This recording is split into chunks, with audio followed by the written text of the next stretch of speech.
আজ সকাল সকাল উঠেই পড়তে বসে গেছিলাম, তার কারণ বিকেলে মাইনার টিউশনে যাব, সেখানে ম্যাম পরীক্ষা নেবে বলেছে। তো তারপর আজকে ব্রেকফাস্ট করলাম মুড়ি, ডিম ভাজা আর আলু চচ্চড়ি, খুব ভালো লাগে আমার। তারপর বেলার দিকে রেডি হয়ে আমি আর মামাম বেরিয়ে যাচ্ছি পার্টি অফিসে। কাউন্সিলরের কাছ থেকে একটা ইনকাম সার্টিফিকেট লাগবে, সেই জন্য।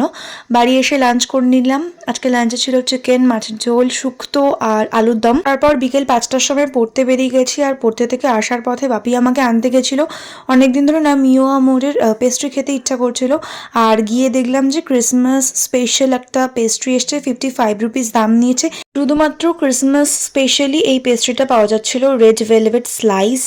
এটা জাস্ট মারাত্মক ভালো খেতে ছিল, মানে আমি একটা কথাও বাড়িয়ে বলছি না। ডেফিনেটলি তোমরা প্লিজ একবার গিয়ে ট্রাই তো করো, দেন আমাকে কমেন্ট করতে এসো কেমন লাগলো খেতে। মানে আমি এটা খেয়ে জাস্ট ছিটকে গেছি। যাই হোক, ভিডিওটা যদি ইনফরমেটিভ মনে হয় সো প্লিজ সাবস্ক্রাইব।